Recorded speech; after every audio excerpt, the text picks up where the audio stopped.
Assalamualaikum. Hai semua. Macam mana hari ini? Kamu semua sihat? Cikgu harap kamu semua sihat walafiat ya. Hari ini masih lagi PDPR, tetapi kita masih kena teruskan pembelajaran kita pada hari ini. Baiklah murid-murid, hari ini kita akan belajar bahasa Melayu bersama dengan Cikgu Farihah. Jadi tanpa membuang masa, jom kita belajar bersama-sama. Murid-murid, ini merupakan objektif pembelajaran kita pada hari ini. Yang pertama, murid dapat menjawab sekurang-kurangnya 4 daripada 5 soalan secara lisan dengan betul. Dan yang kedua, murid dapat mengujarkan dialog yang mengandungi perumpamaan dengan sebutan dan intonasi yang betul. Murid-murid, sekarang cikgu mahu kamu perhatikan gambar yang tengah cikgu tunjukkan ini. Gambar apakah ini dan siapakah di dalam gambar ini? Mesti kamu pernah tonton cerita ini kan?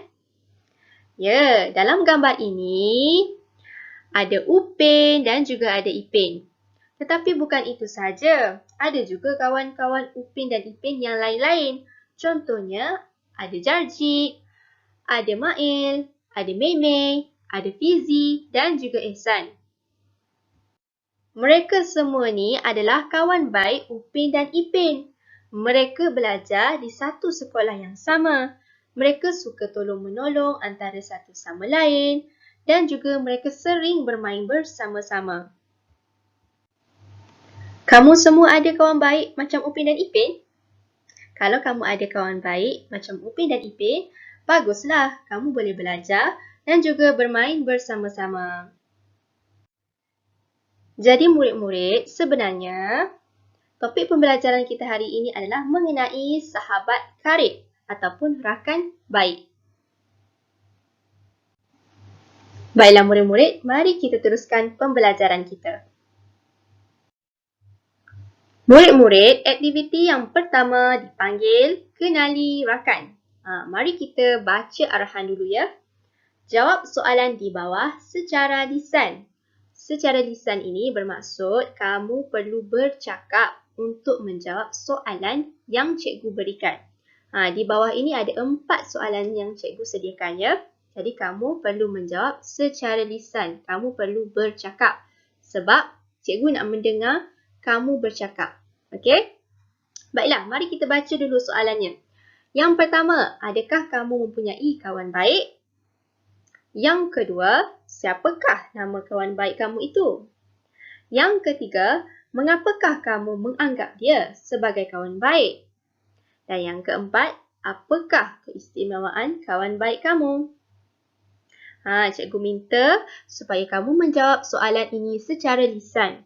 Ya, dan tolong hantarkan rakaman suara ataupun rakaman video kepada WhatsApp cikgu. Untuk aktiviti yang kedua ini adalah aktiviti membaca. Kalau tadi cikgu nak dengar kamu bercakap, sekarang cikgu nak dengar kamu membaca. Oleh itu, mari kita membaca petikan ini bersama-sama ya.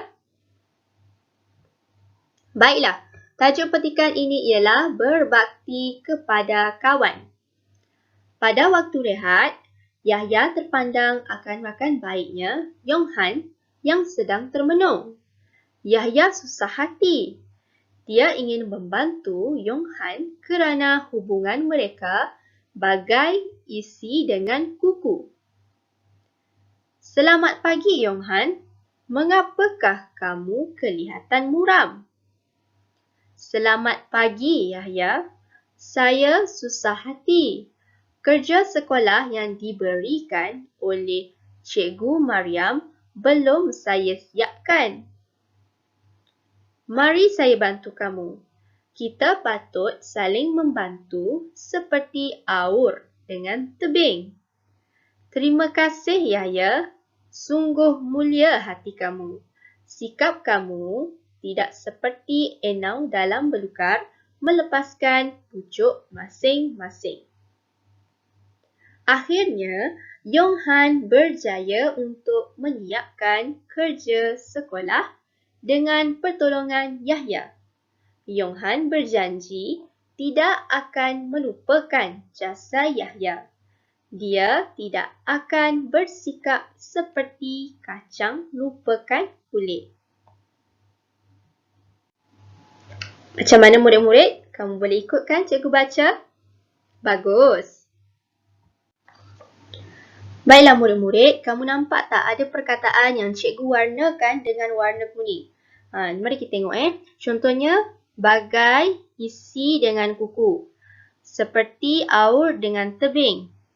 Seperti enau dalam belukar, melepaskan pucuk masing-masing. Dan juga seperti kacang, lupakan kulit. Kamu pernah dengar tak perkataan-perkataan ini? Kamu tahu tak perkataan apakah ini? Mungkin ada yang belum tahu dan ada yang tak pernah dengar pun perkataan ini. Jadi, mari cikgu bagi tahu kamu ya. Sebenarnya, perkataan ini adalah perkataan yang dipanggil perumpamaan. Baiklah murid-murid, kita akan bacakan dahulu apa itu maksud perumpamaan.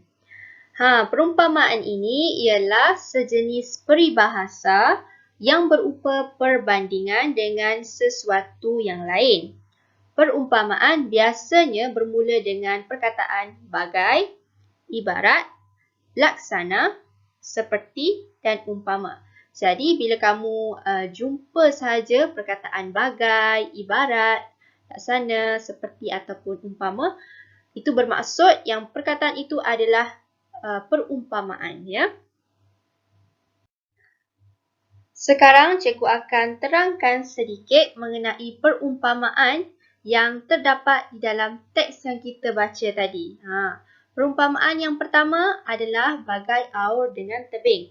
Maksud perumpamaan ini adalah sebenarnya tolong-menolong antara satu sama lain. Contoh ayat, kita seharusnya saling membantu bagai aur dengan tebing. Perumpamaan yang kedua adalah bagai isi dengan kuku. Maksudnya persahabatan yang sangat rapat. Contoh ayat, hubungan Fizi dan Mail bagai isi dengan kuku. Sekarang cikgu mahu kamu perhatikan jari kamu. Angkat jari dan perhatikan jari. Dekat jari kamu ni ada isi dan ada kuku. Isi dan kuku kamu ni sangatlah rapat. Bila kita pisahkan isi dengan kuku ni sakit ya murid-murid. Jadi itulah perbandingan hubungan Fizi dan Mail ni. Hubungan yang sangat rapat bagaikan isi dengan kuku. Seterusnya perumpamaan yang ketiga. Seperti enau dalam belukar, melepaskan pucuk masing-masing. Maksudnya, mementingkan diri sendiri. Contoh ayat, kita tidak boleh bersikap seperti enau dalam belukar, melepaskan pucuk masing-masing. Sebenarnya, ayat ini bermaksud kita tidak boleh bersikap mementingkan diri sendiri.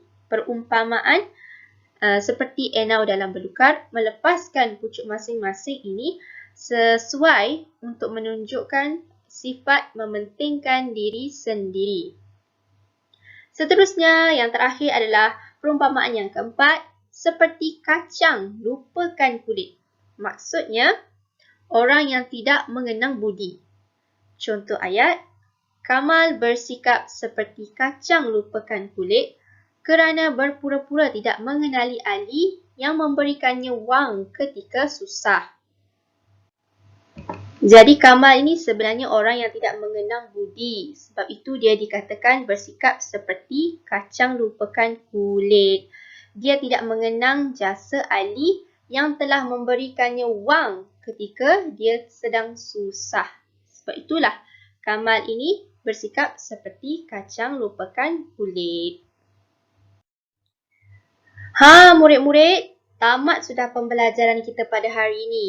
Cikgu ingin mengucapkan bagus, tahniah dan syabas kepada kamu yang berjaya mengikuti pembelajaran hari ini. Tepuk tangan sikit.